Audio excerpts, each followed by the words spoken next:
बिस्मिल्लाहिर्रहमानिर्रहीम। अस्सलाम वालेकुम व्यूअर्स, तमारी सी रहा है प्रोग्राम मेहरान क्लिनिक। आऊं या डॉक्टर फारूक टालपुर। प्रोग्राम की शुरुआत लतीफ़ साईं जे अमर सेट असां कंदासीं त अघा ई सघा थिया जे वेठा वटि वेझनि। व्यूअर्स, ही जेका टेम्परेचर वारी जेका लहर हले पई, गर्मी जी जेका लहर हले पई, इन टेम्परेचर जी लहर में यकीनन असां सभु मुतासिर थियूं पिया। ऐं उहे असांजी जनरेशन जा उहे नंढड़ा ॿार जिन जी उमिरि पैदाइश खां वठी 5 सालनि ताईं आहे या एडल्ट थियनि पिया, उन्हनि खे वधीक शायदि हिन गर्मी जो असरु थींदो जेकॾहिं हू हिन गर्मी में ॿाहिरि निकिरणु शुरू कंदा त। गर्मी जे करे कहिड़ियूं तब्दीलियूं उन्हनि में ॿारनि में अची सघनि थियूं, कहिड़ी शइ खां हू हिन गर्मी जे करे शिकार थी सघनि था, ऐं हिन गर्मी में कहिड़ियुनि क़िस्मनि जूं असां वटि जेके ख़ासि तौर ते ॿारनि में बीमारियूं आहिनि उन्हनि जो इंसिडेंस वधे थो, ऐं हिन वक़्तु जेका उन्हनि बीमारियुनि जी सूरत हाल आहे उनजो इंसिडेंस केतिरो आहे, इन हवाले सां अॼु गुफ़्तगू कंदासीं त असांजे ॿारनि खे सिहतमंद रहण जे लाइ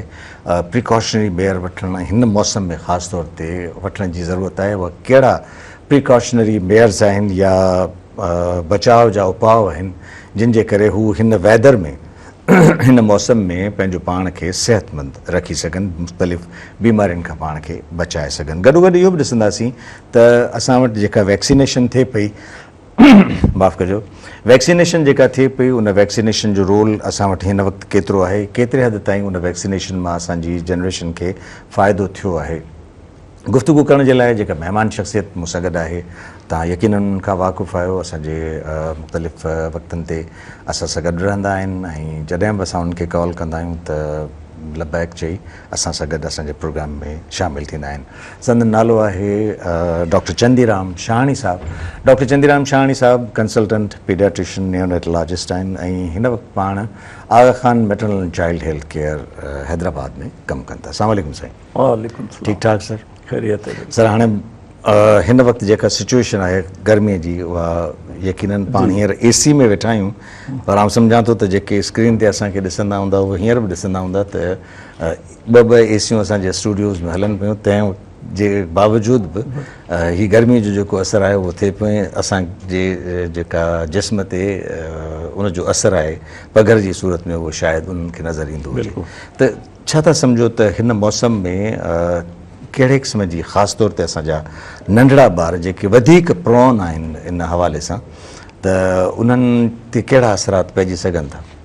ॾिसो, जॾहिं बि गर्मी जी मौसम अचे थी, ऐं अॼुकल्ह गर्मी वधीक थियणु शुरू थी वई आहे कुझु सालनि खां, त हीट वेव थिए थी ऐं उन में हीट स्ट्रोक जा चांसिस बि हुजनि था। त हीअ ख़ासि तौर ते गर्मी जे जेका प्रॉब्लम आहे उहो उन्हनि माण्हुनि लाइ आहे, उन्हनि ॿारनि लाइ या वॾनि लाइ जेके घटि में घटि ॾींहं जो 11-12 बजे खां वठी शाम जो 4-5 बजे ताईं ॿाहिरि कमु कनि था, रोडनि ते कमु कनि था या गेम्स कनि था ऐं घुमणु वञनि था, पिकनिक कनि था हिन 11 बजे खां वठी शाम जो 3-4 बजे। छो त इहो अहिड़ो टाइम हूंदो आहे, तव्हां ॾिसंदा हूंदा त गर्मी सुबुह जो जेकॾहिं 38 आहे त हर कलाक खां पोइ वधणु शुरू थी वेंदो आहे। 2-3 बजे तव्हां ॾिसंदव त 43 ते पियो हले। त उन टाइम ते जेकॾहिं तव्हां हिकिड़ो त मैदान ते आहियो, खुलियल मैदान में जिते सिजु डायरेक्ट तव्हां सां कॉन्टेक्ट में आहे, नंबर 1। ॿियो, तव्हांजो मथो ढकियलु न आहे। टियों, जेकॾहिं तव्हांजा कपिड़ा वग़ैरह आहिनि उहे अहिड़ा आहिनि जेके इंतिहाई ज़्यादा, अक्सर माण्हू घुमणु फिरणु वेंदा आहिनि त तमामु घणा कलर्ड कपिड़ा वग़ैरह उहो पाईंदा आहिनि, त उहो कलर्ड जेके कपिड़ा हूंदा आहिनि उहे बि प्रॉब्लम कंदा आहिनि। तव्हां घटि में घटि मौसम जे हिसाब सां शार्ट पायो, तव्हां जीअं घटि में घटि तव्हांजी जेका आहे सिज जी जेका गर्माश आहे उन जी एब्ज़ॉर्प्शन घटि थिए, ऐं ॿियो जेके वधि में वधि उते ॿाहिरि एक्सपोजर जो प्रोलॉन्ग टाइम थिए थो, ऐं गेम्स कंदा। जीअं ॿार हींअर छुटियूं आहिनि त उन में वञी ग्राउंड में क्रिकेट खेॾींदा, 10-11 बजे खां 3-4 बजे ताईं वेठा क्रिकेट खेॾीनि। ऐं उन में ॿियो मसइलो इहो थिए थो त जॾहिं गर्मी सख़्तु थिए थी त पघर अचे थो, स्वेटिंग थिए थी, जेको बॉडी जो प्रोटेक्टिव मैकेनिज़म आहे हिकिड़े लिहाज़ खां। त जॾहिं सख़्तु गर्मी थींदी आहे ऐं पघर तमामु घणो ईंदो आहे त ॿार पाणी बि कोन पीअंदा आहिनि। सही। हिकिड़ो गर्मी घणी रिक्वायरमेंट डिमांड बॉडी खे वधीक आहे। ॿियो तव्हांजो एग्ज़ॉशन घणी आहे, वर्क तव्हां घणो था करियो, स्वेटिंग घणी थी थिए, ऐं टियों तव्हां पाणी नथा पियो। त इहे सभु सारा फैक्टर मिलाए जुलाए बॉडी खे कंहिं हद ताईं कमु कंदी रहंदी, पर हिकिड़ी स्टेज अहिड़ी ईंदी जॾहिं जीअं तव्हां ॾिसंदा ऊन्हारे में जॾहिं सख़्तु गर्मियूं थियंदियूं त तव्हांजा AC, तव्हांजा फ्रिज जेके हूं सियारे में त ज़बरदस्त कूलिंग ॾींदा आहिनि, पर ऊन्हारे में उहा कूलिंग ॾियनि ई कोन था। उनजी वजह इहा हूंदी आहे त इन्हनि सभिनी में हिकिड़ो थर्मो रेगुलेटिंग सिस्टम हूंदो आहे। त पंहिंजे जिस्म में बि बॉडी में बि थर्मो रेगुलेटिंग सिस्टम आहे त टेम्परेचर खे मेंटेन कजे, उन कीअं बॉडी खे थधो रखिणो आहे, कीअं सियारे में गरम रखिणो आहे, त इहे बॉडी जा हिकिड़ा मैकेनिज़म आहिनि। त उन में तव्हां ॾिसंदव जॾहिं शदीद गर्मी थी वई, टेम्परेचर 103-104 जी कैफ़ियत ताईं पुॼी वियो, तव्हां डिहाइड्रेटेड आहियो, तव्हां पाणी नथा पियो, वेठा ॿाहिरि आहियो, अञा बि गेम था खेॾियो, त उन कंडीशन में तव्हांजी बॉडी में चेंज ईंदी त बॉडी जेका स्वेटिंग पघर अचणु बंदि थी वेंदो। जॾहिं पघर अचणु बंदि थी वेंदो त सम्झो त इहा पहिरीं आहे सिस्टम तव्हांजो फेल थियो, बॉडी जो थर्मो रेगुलेटिंग सिस्टम जेका आहे उहो फेल थियो। त उन में बॉडी जे जॾहिं इहो टेम्परेचर बॉडी में रहे थो ऐं उनखे घटि करण जी बॉडी जी पंहिंजी सलाहियत ख़तमु थिए थी, त पोइ जिस्म में जेके ऑर्गन आहिनि जेके उन्हनि खे डैमेज करणु शुरू करे थो, ऐं उन सां पोइ मुख़्तलिफ़ क़िस्म जूं sign symptom, early sign symptom थींदियूं, कॾहिं कॾहिं लेट साइन सिम्टम थींदियूं, ऐं उन में इवन हीट स्ट्रोक में डेथ थिए थी, डेथ बि थियनि थियूं। हीट स्ट्रोक में ॿारनि जूं बि थियनि थियूं, वॾनि जूं बि थींदियूं। तव्हां ॾिसो हींअर असां वटि त अलाह जी महिरबानी सां 50 ताईं बि पाण बर्दाश्त करे था वञूं। तव्हां यूरोप खे ॾिसो, यूरोप हींअर 38-40 ताईं बि कोन पहुतो आहे, पर उते माण्हू पाणी जे टबनि में पिया आहिनि, सॼो ॾींहुं फुआरा पिया हलनि, उनजे बावजूदि मोर्टेलिटीज़ इलाही सारियूं। उनजी वजह ख़बर छा आहे? उनजी वजह इहा आहे त असां पंहिंजी बॉडी असांजी आहिस्ते आहिस्ते टेम्परेचर गरम इलाइक़नि में रही कॉम्पेंसेट करण जी बॉडी में हिकिड़ी सलाहियत पैदा थी वई आहे। उहो रहिया ई सर्द इलाइक़नि में, उते गर्मी थिए ई कोन थी, त उन्हनि जी बॉडी में उहा जेका कैपेसिटी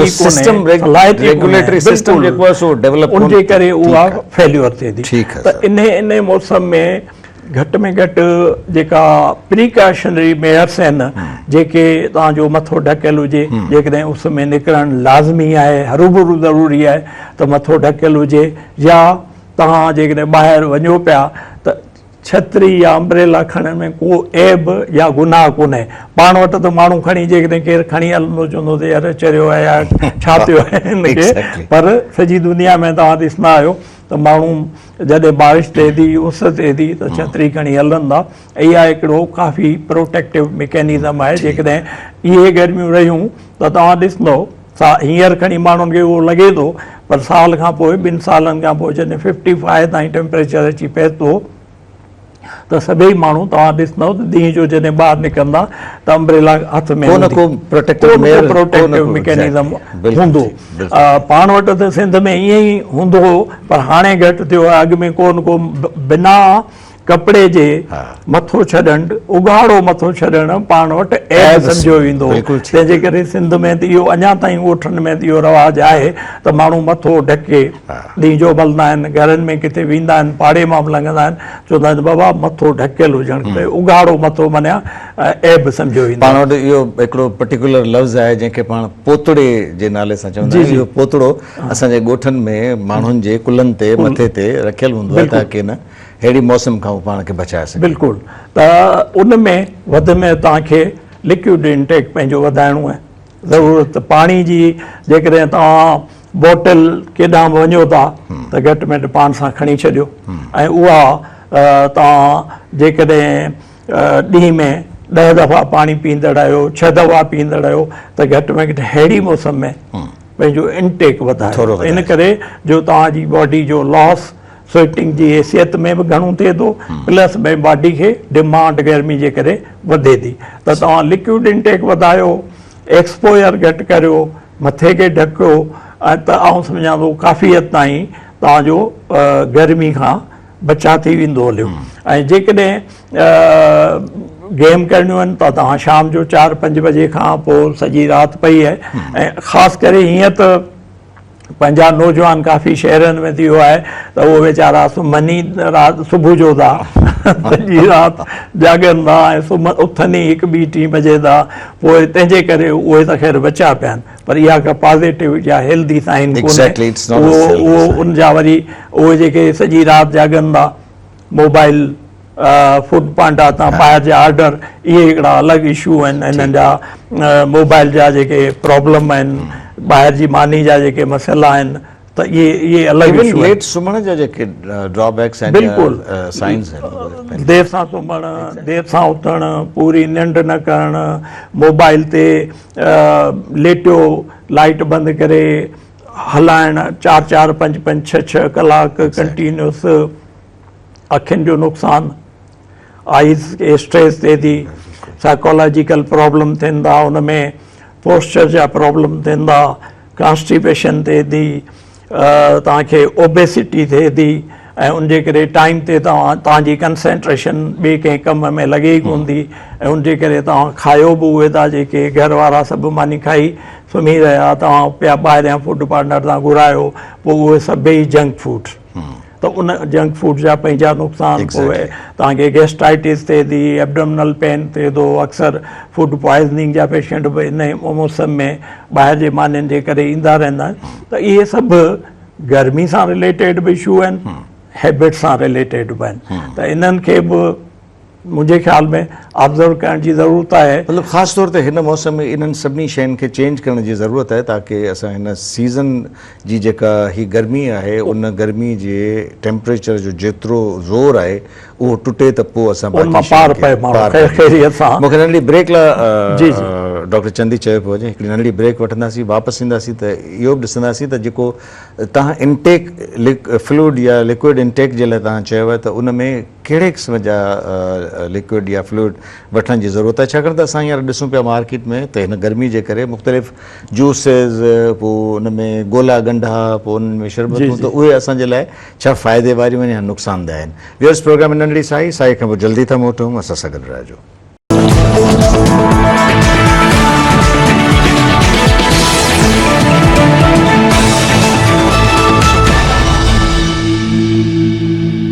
वेलकम बैक व्यूअर्स, नंढड़ी साईअ खां पोइ हिकु दफ़ो ॿीहर हाज़िर आहियूं ऐं असां सां गॾु आहिनि डॉक्टर चंदीराम शाहानी साहब। डॉक्टर चंदी, ब्रेक खां पाण ॻाल्हायोसीं पिए त पंहिंजे फ्लूइड इंटेक खे वधाइण जे लाइ ख़ासि तौर ते जेको पाणियाट आहे, उन पाणीअ खे पंहिंजे जिस्म में बरक़रार रखण जे लाइ, ताकी पाणी असांजे जिस्म मां घटि न थिए, त पाणी त डेफिनेटली असांखे वठिणो आहे, पर उन खां अलावा हिन गर्मी जे करे मुख़्तलिफ़ रस्तनि ते, चौकनि ते असां इहो ॾिसूं पिया त मुख़्तलिफ़ क़िस्म जूं शरबतूं, पोइ उन में मुख़्तलिफ़ शरबतूं आहिनि, गोला गंढा आहिनि, इहे जेकॾहिं इन इंटेक जे लाइ कजनि था त इहे असांजे लाइ फ़ाइदे वारा आहिनि या नुक़सानदेह? न, बिल्कुलु कतई सॉफ्ट ड्रिंक्स कतई फ़ाइदे वारा कोन आहिनि। तव्हांखे पंहिंजी रिक्वायरमेंट पूरी करण लाइ सभिनी खां जेका इम्पॉर्टेंट शइ आहे, जेका बॉडी खे जंहिंजी नीड आहे, उहो आहे पाणी, सेफ वाटर। सेफ वाटर जो मतिलबु आहे उहो पाणी जेको जरासीम खां आजो हुजे ऐं सही हुजे। उहो पाणी जेकॾहिं तव्हां वटि आहे त उन खां सवाइ एक्स्ट्रा इन जी का ज़रूरत नाहे। पर जॾहिं तव्हांखे तमामु घणी स्वेटिंग थिए थी, पघर तव्हांखे तमामु घणो थिए थो, या तव्हां एग्ज़ॉशन तमामु घणी कई आहे, त उन में 2-3 शयूं जेके आहिनि बॉडी लॉस करे थी, हिकिड़ो सोडियम, ॿियो पोटेशियम। त उहे 2 शयूं तव्हांखे आम तौर ते तमामु सादे नमूने, लीमू जेको आहे उन में पोटेशियम तव्हांखे मिली वेंदो, ऐं लूणु विझो, तव्हां पाणी में लूणु मिलायो, थोरी चाहियो त खंडु मिलायो, उन सां गॾु लीमू, त इहो तव्हांजी सोडियम पोटेशियम जी रिक्वायरमेंट पूरी करे वठंदो। बाक़ी जेके ही थधियूं शयूं आहिनि गोला गंडा जंहिंमें मथे मुख़्तलिफ़ क़िस्म जा केमिकल लॻल आहिनि, जेके ही जूसिस बाज़ार में हलनि थियूं, सॉफ्ट ड्रिंक, इन्हनि सभिनी में प्रिज़र्व विधल आहिनि, उहे तव्हांजे बॉडी खे डैमेज कंदा। नॉर्मली डॉक्टर चंदी असां ॿारनि में जॾहिं ॾिसंदा आहियूं त उन्हनि खे डायरिया या दस्तनि जी बीमारी आहे त पोइ उन जे दस्तनि जी वजह खे दूरि करण जे लाइ त मुख़्तलिफ़ दवाउनि जो इस्तेमालु असां कयूं था, पर गॾोगॾु असां ORS जो इस्तेमालु कंदा आहियूं। त ORS उन वक़्तु जॾहिं ॿारनि खे ॾिजे थो त छा उहो ORS हिन वक़्तु आम तौर ते इस्तेमालु करे सघिजे थो? आम तौर ते ॾिसो, ORS तव्हां तॾहिं यूज़ करे सघो था जॾहिं तव्हांखे ज़रूरत आहे, तव्हांखे डिहाइड्रेशन आहे या तव्हां जे प्लान में इहो आहे त तव्हां कमु घणो कंदव, गेम करियो था जंहिंमें तव्हांखे पघर थींदो ऐं तव्हांजी बॉडी खे सोडियम जी पोटेशियम जी इन जी नीड पवंदी त उहो ORS, छो त ORS खे तव्हां सादो पाणी न सम्झो, ORS मेडिकेशन आहे, ORS खे असीं चवंदा आहियूं दवा आहे, पर इहा न आहे त भई ORS पाणी आहे, जेकॾहिं तव्हां सॼो ॾींहुं पिया पियो बिना ज़रूरत जे त उनजा पंहिंजा साइड इफेक्ट ईंदा। त बॉडी जा जेके नमकियात आहिनि उहो उन्हनि जो बैलेंस जेको आहे उहो इंतिहाई पेचीदा मामिलो आहे। का बि शइ घटि थिए थी उनजा पंहिंजा नुक़सान आहिनि, वधि थिए थी त उनजा पंहिंजा नुक़सान, तंहिंजे करे उनखे नॉर्मल रखिणो आहे। ORS ज़रूरत पए थी, तव्हांखे डिहाइड्रेशन थी वई आहे, तव्हां बेशक ORS जो इस्तेमालु करियो, तव्हां गेम करियो था, तव्हां करे सघो था, तव्हांखे थोरो पेट ख़राबु थी वियो, हल्की डायरिया थी आहे, हिकिड़ी ॿ वॉमिटिंग थी वयूं आहिनि, त पोइ तव्हां बेशक यूज़ करे सघो था। त ORS बिल्कुलु इन जो हल आहे, पर बाक़ी जेके ही तव्हां शरबत, गोला गंडा, मुख़्तलिफ़ क़िस्म जूं जेके जूसिस वग़ैरह अचनि थियूं त इन्हनि जी इहे फ़ाइदे जे बजाए नुक़सान कंदियूं, तंहिंजे करे इन्हनि जी कतई ज़रूरत न आहे। हिन वक़्तु इन हवाले सां छाकाणि त पाणी ख़ासि तौर ते असांजे हेपेटाइटिस जो सबबु आहे न, हेपेटाइटिस A जो सबबु आहे, त छा हिन वक़्तु जेकॾहिं इन क़िस्म जी शरबत या इन क़िस्म जा जेके जूसिस असां इस्तेमालु कयूं था इन्हनि मां असांखे इन जो ख़तरो आहे त हेपेटाइटिस या हेपेटाइटिस A? ॾिसो, तव्हां जेके बि ओरोफिकल रूट सां वास्तो रखनि थियूं बीमारियूं, पाणी ऐं खाधो, जेके बीमारियूं पाणी ऐं खाधे जे थ्रू थियनि थियूं, जेके ख़ासि तौर ते गर्मी जी मौसम में, बरसाति जी मौसम में आम तौर ते थींदियूं आहिनि, पर पाण वटि त सॼो साल इहे कॉमन हूंदी आहे। उनजी वजह इहा हूंदी आहे त असांजे अदराज जे पाणी में माशाअल्लाह हर शइ वाफ़र मिक़दार टाइफाइड जा जरासीम बि आहिनि, हेपेटाइटिस A जा जरासीम बि आहिनि, त इहे सभई जरासीम तव्हांजे पाणी में हुजनि ई हुजनि था। तंहिंजे करे पहिरीं मूं जेका ॻाल्हि कई त सेफ वाटर, सेफ वाटर जो मतिलबु आहे त इहो अहिड़ो पाणी जेको इन्हनि जरासीम खां पाक हुजे त उहो सभिनी खां बहितरु आहे। बाक़ी खाधे जे थ्रू, पाणी जे थ्रू ऐं ही जेके घणियूं जूसिस वग़ैरह गोला गंडा जेके तव्हां ॾिसो जेके ठाहीनि था उते उहे केतिरा हाइजीनिक मेयर्स आहिनि, पघर पियो टमंदो आहे, हुन में हथ साफ़ कोन हूंदा आहिनि, जॻह साफ़ कोन हूंदी आहे, बर्तन जेके गिलास हूंदा आहिनि उहे साफ़ कोन हूंदा आहिनि। उन्हनि में जॾहिं तव्हां इहे शरबत पीअंदव या उन्हनि खां गोला गंडा वठंदव त डेफिनेटली उन्हनि मां तव्हांखे दस्तनि जी बीमारी बि थी सघे थी, हेपेटाइटिस A बि थी सघे थी, डायरिया बि टाइफाइड बि थी सघे थी, इवन कॾहिं कॾहिं कॉलरा जा जरासीम बि थी सघनि था। त इहे सभई तव्हांखे पेट जेके पाणी ऐं खाधे वारनि मां जेके बीमारियूं ट्रांसफर थियनि थियूं उहे थी सघनि थियूं, उन जूं इलाही सारियूं पेचीदगियूं थियनि थियूं। तव्हां ॾिसो था दस्तनि जी बीमारी में ख़ासि करे ॿारनि जी मोर्टेलिटी जेका आहे उहा वधि में वधि दस्तनि जी बीमारी जे करे आहे। त उन्हनि खे पाणी त बिल्कुलु कंहिं क़ीमत ते कंप्रोमाइज़ करिणो ई न आहे, पाणी जो ख़ासि इस्तेमालु। ॿियो ख़ासि तौर ते हैंड वॉशिंग, हाइजीन जेका आहे असां वटि चवनि था जेके बीमारियूं हथनि जे थ्रू वञनि थियूं उन्हनि खे सिर्फ़ु सादे नमूने तव्हां जेकॾहिं हैंड वॉशिंग ते कंसंट्रेट करियो त 50% बीमारियूं जेके आहिनि तव्हां इन मां बचाए सघो था सिंपल हैंड वॉशिंग मां। ऐं तव्हां ॾिठो हूंदो त असां वटि ख़ासि करे क्लिनिक्स, हॉस्पिटल्स, उन्हनि में बि हैंड सैनिटाइज़र, हैंड वॉशिंग वारो सिस्टम कोरोना खां अॻु में त कॉन्सेप्ट ई कोन हो Exactly. डॉक्टरनि खे बि इवन ख़बर कोन हुई त हैंड वॉशिंग कहिड़ी शइ जी, आहे importance sanitizer केतिरी आहे, right, पर घटि में घटि उन खां पोइ अवेयरनेस थी वई आहे पर हींअर बि तव्हां जेकॾहिं हलो मेन मार्केट जंहिंमें वधि में वधि कंसल्टेंट वेहनि था उते तव्हां जेकॾहिं जाइज़ो वठंदा त केतिरनि डॉक्टरनि जे क्लिनिक ते सैनिटाइज़र लॻल आहिनि या उनजे रूम अंदरि हैंड वॉशिंग जो जेको सिस्टम आहे ऐं उहो उन ते ईमानदारी सां अमल कनि था सही। ऐं इहो जेकॾहिं कजे त आउं सम्झां थो काफ़ी हद ताईं कंटामिनेशन जेके कंटामिनेशन थिए थी जेके बीमारियूं हथनि जे थ्रू फैलजनि थियूं उन खां माण्हू बचाए सघे असां यकीनन इहा ॻाल्हि फ़ख्र सां चई सघूं था त जिते कोविड पूरी दुनिया खे नुक़सानु पहुचायो उते असांखे इलाही शयूं सेखारे वियो आहे त इन हवाले सां त असां पंहिंजी सिहत खे बरक़रार रखण जे लाइ कहिड़नि प्रिवेंटिव मेयर्स ते अमल करे पंहिंजो पाण खे सिहतमंद रखी सघूं था इन ते त न बिल्कुलु कोविड त तव्हांखे इहो बि सेखारे वियो त तव्हां कोविड वॉक तव्हां लाइ लाज़मी आहे कोविड तव्हांखे इहो सेखारे वियो त योगा तव्हां लाइ लाज़मी आहे जीअं तव्हांजे साह खणण जो सिरिश्तो जेको आहे स्ट्रांग हुजे तव्हांखे इनहेल करणु एक्सेल करण सां पंहिंजे बॉडी में तव्हां केतिरी देरि साह सही सां खणो था ऐं लंग्स केतिरा तव्हांजा स्ट्रांग आहिनि इहो तव्हांखे सेखारे वियो कोविड तव्हांखे इहो सेखारे वियो त भई कफ एटिकेट छिकूं जी मैदान ते वेही माण्हू भरे 50 माण्हुनि जे विच में जेकॾहिं छिक ईंदी ज़ोर सां धड़ा सां छिक ॾींदो या खंघंदो त सभिनी खे उहो जरासीम पखिड़िजी वेंदो हाणे घटि में घटि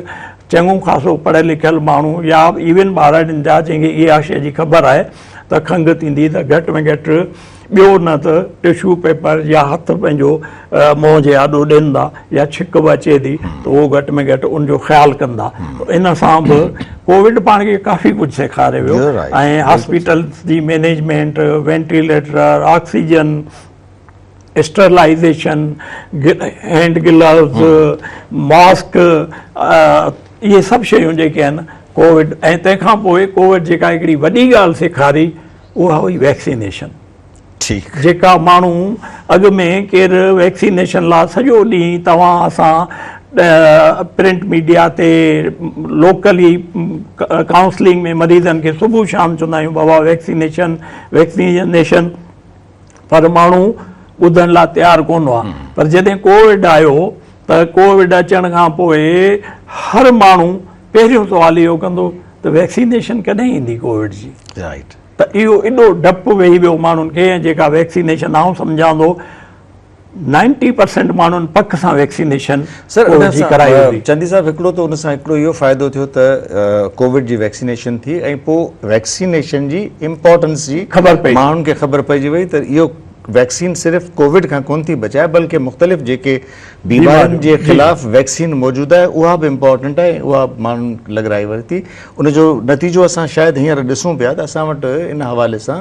वैक्सीनेटेड जेके ॿार आहिनि उन्हनि में बीमारियुनि जो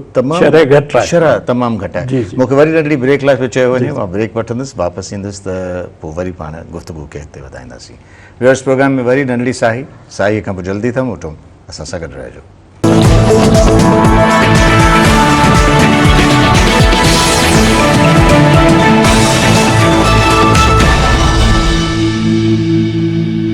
वेलकम बैक व्यूअर्स प्रोग्राम में नंढड़ी साई खां पोइ हिकु दफ़ो ॿीहर हाज़िर आहियूं ऐं असां गुफ़्तगू कयूं पिया हिन जेका हीअ प्रिवेलिंग कंडीशन आहे टेम्परेचर जी ख़ासि करे गर्मीअ जी उन गर्मीअ जे हवाले सां असांखे कहिड़ा प्रिवेंटिव मेयर्स वठण जी ज़रूरत आहे ताकी असां हिन गर्मीअ खां पाण खे महफ़ूज़ रही सघूं अंटिल अनलेस हिन गर्मीअ जी जेका शिदत आहे उन में कमी जेसि ताईं का अची वञे का बरसाति अलाह जे तरफ़ां पइजी वञे हिन गर्मी में घटिताई थी वञे असां सां गॾु आहिनि doctor Chandiram Shahani sahib consultant paediatrician doctor चंदी हिन वक़्तु जेके ॿार ख़ासि तौर ते हिन जी इम्पोर्टेंस खे हिन गर्मी जी टेम्परेचर जी इम्पोर्टेंस खे नथा सम्झनि ऐं उन टाइम ते घरां निकिरी कुझु मुख़्तलिफ़ मशग़लनि में लॻनि था कुझु गेम्स में कुझु रांदियुनि में ऐं उन्हनि खे पहिरें ॾींहुं या हिकिड़े ॿिनि ॾींहंनि में को असरु नथो मिसाल जेकॾहिं थिए हिन गर्मी जो त छा इन जा लेट सिम्टम्स थी सघनि था मसलन हिकिड़ो नौजवान जेको वञे थो क्रिकेट खेॾे थो सॼे ॾींहं में धूप में उहो ठीकु ठाक थी थो अचे त इहो सम्झे त न भई कुझु कोन्हे त इहो कमु करे सघिजे थो न उहो कमु करे सघिजे थो डेफिनेटली उहो जेकॾहिं अॼु उनखे कुझु न थियो त सुभाणे थी सघे थो ज़रूरी न आहे त तव्हां गाॾी डेली हलायो था पर एक्सीडेंट डेली कोन थींदो आहे त इन नमूने हू रिस्क त खणे थो न मंझंदि जो 2 बजे जेकॾहिं अहिड़ी गर्मी में 1 बजे ॿाहिरि निकिरी पंहिंजो पाण खे एक्सपोज़ करे थो त डेफिनेटली ख़तरो आहे ॿी ॻाल्हि जेका तव्हां कई त उनखे फर्ज़ु करियो ईअं करण सां कुझु प्रॉब्लम कोन थो थिए त उनजा लेट इफेक्ट थियनि था तव्हां ॾिसो जेके एक्सपोज़ थियनि था ऐं जंहिंखे गर्मी असरु करे थी त उहे 6 कलाक 8 कलाक 24 कलाकनि में डेफिनेटली उन्हनि खे सिम्टम थियनि था वॉमिटिंग थिए थी हेडेक थिए थो लेथार्जी थिए थी खाधो कोन था खाइनि डिहाइड्रेशन थिए थी त उन में उहे अक्सर हींअर जेके डॉक्टरनि वटि ॿार अचनि था मोस्टली त उहे गर्मी जे बुखार जे करे अचनि था गर्मी जो बुखार आहे वायरल इन्फेक्शन आहे त उहा बि इन गर्मी जे जेका टेम्परेचर जे करे आहे त उन में घटि सिंपल मेयर्स उहे ई आहिनि जेके पाण डिस्कस कया त केयर करिणो आहे एक्सपोजर तव्हां पंहिंजो सनलाइट खां घटायो लिक्विड इंटेक तव्हां पंहिंजो वधायो अहिड़ी जॻह ते रहो जिते टेम्परेचर घटि में घटि हुजे एसी हुजे त बहितर आहे पंखो हुजे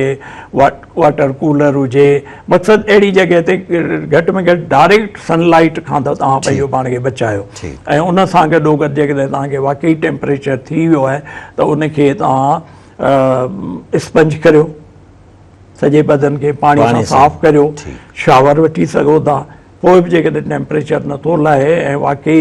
बाक़ी शयूं ठीकु आहिनि ब्लड प्रेशर ॿिया टिया त तव्हां एंटीपायरेटिक बि यूज़ करे सघो था जीअं टेम्परेचर खे छो त घणो वक़्तु जेकॾहिं कंटिन्यूअस 103-4 बॉडी में इहो टेम्परेचर रहे थो त उहो बॉडी खे नुक़सानु पुॼाए सघो ऑर्गेन खे डैमेज करे सघे थो त इहे केयर करणु लाज़मी आहिनि प्रॉब्लम फौरन थियनि था ईअं न आहे त अॼु बसि हीअ गर्मी में हलियो उनजो असरु 3 ॾींहंनि खां पोइ उनजो थींदो इहो लाज़मी न आहे उनजो इफेक्ट थियणो हूंदो त फौरन थिए थो 6-8 कलाक 24 कलाकनि में तव्हां वटि अची वेंदो या घटि में घटि पेरेंट्स खे ख़बर पइजी वेंदी त कल्ह असांजो शहज़ादो ॿाहिरि क्रिकेट खेॾणु वियो अॼु उथे ई कोन थो अॼु उनखे जेका आहे सुस्तु लॻो पियो आहे या मथे में सूरु लॻो पियो आहे खाए बि कोन थो त इहे सिम्टम जेके आहिनि उनखे फौरन ज़ाहिर थी वेंदा आहिनि ऐं जेकॾहिं उहो कंटिन्यूअस पंहिंजो प्रोसेस जारी रखंदो त पोइ त डेफिनेटली उनखे प्रॉब्लम अञा वधीक थींदा तव्हां इन हवाले सां कहिड़ी एडवाइस ॾियणु चाहींदव त असां वटि हिन वक़्तु छाकाणि त गर्मी जो टेम्परेचर वधीक आहे ऐं इन गर्मी जे टेम्परेचर खे घटाइण जे लाइ मुख़्तलिफ़ वक़्तनि ते मुख़्तलिफ़ माण्हू स्विमिंग पूल्स जो इस्तेमालु कनि था त तव्हां इन हवाले सां कहिड़ी एडवाइस कंदव त हिन वक़्तु स्विमिंग पूल छाकाणि त उहो बि डायरेक्ट सिज जी रोशनी में ऐं हिन गर्मीअ जे मौसम में पाणी बि डेफिनेटली गर्म थिए थो त कहिड़ो एडवाइस कंदव त जेकॾहिं स्विमिंग पूल इस्तेमालु करिणो आहे त केतिरी देरि ऐं कहिड़े वक़्त ते स्विमिंग पूल खे इस्तेमालु ॾिसो हाणे ॻाल्हि इहा आहे त स्विमिंग पूल तव्हांजो किथे आहे ऐं तव्हां हुनजो इस्तेमालु कीअं था करियो हिकिड़ा स्विमिंग पूल उहे आहिनि जेके कवर्ड आहिनि ठीकु मथां खां कवर्ड आहिनि ऐं उनजो पाणी बहितर पोज़ीशन में आहे उनजो केयर प्रॉपर आहे ऐं पाणी बि उनजो साफ़ सुथिरो आहे ॿी ॻाल्हि उहा अहिड़ी जॻह ते आहे जिते बराबरि में वॉशरूम आहिनि टॉवल जी फैसिलिटी आहे ऐं डायरेक्ट तव्हां फौरन रूम में वञी सघो था उहो त ठीकु आहे उहो त तव्हांखे बेनिफिशियल थींदो पर ईअं न त तव्हां ॿाहिरि विया आहियो जिते सन एक्सपोजर आहे कंहिं फार्म हाउस ते विया आहियो उते तव्हां वटि उहे फैसिलिटीज़ आहिनि ई कोन ऐं तव्हां उन सॼो ॾींहुं उन पाणी में सम्झो था त असीं आहियूं ऐं असांखे कुझु कोन थींदो त उहो डायरेक्ट मथां जॾहिं सनलाइट बि अचे थी ऐं गर्मी बि थिए थी त उन जा तव्हांखे प्रॉब्लम थी सघनि था ऐं बॉडी जो जेका टेम्परेचर अप डाउन जेके उहो थिए थो उहो प्रॉब्लमेटिक हूंदो आहे त उनजे करे स्विमिंग पूल जो तव्हां वधि में वधि 15 मिंट अधु कलाक इन खां वधीक सॼो ॾींहुं जेकॾहिं हिन गर्मी में वेंदा त उन जा पंहिंजा प्रॉब्लम थी सघनि था त सेफ स्विमिंग पूल आहे जेको कवर्ड आहे ऐं उन अहिड़ी जॻह ते आहे जिते तव्हां वापसि कवर्ड एरिया में वञी सघो था। ईअं न स्विमिंग पूल मां निकिरी वरी ॿाहिरि वेठा आहियो, अधु कलाकु तव्हां बिल्कुलु सिर्फ़ु तव्हांखे अंडरवेयर पातल आहे, बाक़ी तव्हां सनलाइट खे एक्सपोजर में आहियो त मुंहिंजे ख़्याल में इहो त अञा ई नुक़सानकार आहे। तंहिंजे करे उन में त बिल्कुलु केयर करिणो आहे। स्विमिंग पूल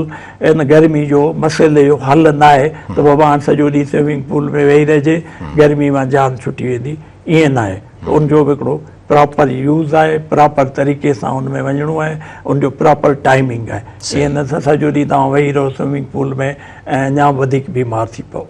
पंहिंजे बॉडी जे टेम्परेचर खे मेंटेन रखण जे लाइ जनरली असांखे जेको पाणी जो इस्तेमालु आहे उहो केतिरो करिणो आहे, ऐं ख़ासि तौर ते हीअ जेका मौसम आहे इन में असांखे पाणी जो इस्तेमालु केतिरो करिणो आहे जेकॾहिं थोरो एक्सपोजर आहे त?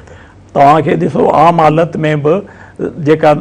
ज़रूरत आहे उहो घटि में घटि 8 गिलास 2 लीटर तव्हांजी नीड आहे। पर जॾहिं 2 लीटर तव्हांजी नीड आम हालत में आहे, जॾहिं तव्हां घर में वेठा बि आहियो, ख़ासि को वर्किंग बि कोन्हे, तॾहिं बि तव्हांजी 2 लीटर तव्हांजी रिक्वायरमेंट आहे। पर जेकॾहिं तव्हांजो एक्सपोजर आहे, तव्हां ॿाहिरि निकिरो था, तव्हां क्रिकेट खेॾी आहे, तव्हांखे ॾिठो त तमामु घणी स्वेटिंग थी आहे, तव्हां 5 किलोमीटर वॉक करे पंहिंजो पाण खे सॼो पसीने में भरे आया आहियो या एग्ज़ॉशन आहे, त एटलीस्ट तव्हां उनखे कंपेंसेट करियो 1-2 गिलास प्लस में सोडियम ऐं पोटेशियम वारी ॻाल्हि जेका तव्हां ORS जी बि ॻाल्हि कई, या लीमू उन सां गॾु जेका आहे लूणु वग़ैरह, त उहो घटि में घटि तव्हांजी बॉडी जो जेको एक्स्ट्रा डेफिसिट थियो आहे उनखे बि बराबरि करे वठे। जीअं तव्हांखे पोटेशियम घटि थींदो त क्रैम्प्स ईंदा, बॉडी में तव्हांखे निंड कोन ईंदी, जिस्म में जेका बेज़ारी थींदी, हिकिड़ी चिड़चिड़ापन थी, अञा घणो थियो सफ़ा तव्हां वेही रहंदा, हाणे बिल्कुलु टोन ईअं थी वेंदो, तव्हां हूंदा कॉन्शियस बि इहो थी कोन सघंदा। तंहिंजे करे इहो 2 लीटर प्लस में तव्हांजी केतिरो तव्हां प्लस में करिणो आहे, या तव्हांखे को प्रॉब्लम थी पियो आहे, डायरिया वग़ैरह थी वई, वोमिटिंग थी वई, त पोइ उनखे प्लस में तव्हां उहो जेको लॉस थियो आहे उनखे उन सां गॾु मिलाइणो आहे। सर 30 सेकेंड जो तव्हां जेकॾहिं को मैसेज असांजे व्यूअर्स खे ॾियणु 30 सेकेंड मैसेज बसि इहो ई आहे त पंहिंजनि ॿारनि खे घटि में घटि 11 बजे खां 4 बजे ताईं एक्सपोज थियणु न ॾियो सनलाइट में। एक्सपोज थियणु मजबूरी आहे त मथो कवर थियलु हुजे, कपिड़ा हल्के रंग जा हुजनि, अहिड़ा हुजनि जेके सनलाइट खे ज़्यादा एब्ज़ॉर्ब न कनि, ऐं उनजो लिक्विड इनटेक घटि में घटि उहो वधि में वधि कजे जीअं उन खां बची सघिजे। Thank U very much sir, वॾी महिरबानी। व्यूअर्स, अॼोकी गुफ़्तगू हिन गर्मी जे हवाले सां, टेम्परेचर जे हवाले सां असां कई त हिन टेम्परेचर खां बचण जे लाइ प्रिवेंटिव मेयर्स या जेके बचाव जा उपाउ आहिनि उहे असांखे कहिड़ा वठिणा आहिनि। सो जेकॾहिं इन गर्मीअ खां बचण जे लाइ ऐं हिन जी शिदत जेसिताईं घटि थिए तेसिताईं पंहिंजो पाण खे प्रिवेंट करण जे लाइ, बचाव जे लाइ हीअ जेके उपाउ आहिनि उन्हनि ते असां अमल कंदासीं त असां हिन गर्मीअ खां पाण खे महफ़ूज़ रखी सघंदासीं, ऐं हिन गर्मीअ जे करे जेके हिन गर्मीअ जा असरात आहिनि उन्हनि खां पाण खे बचाए सघंदासीं। ईंदड़ प्रोग्राम ताईं इजाज़त, अल्लाह वाहे।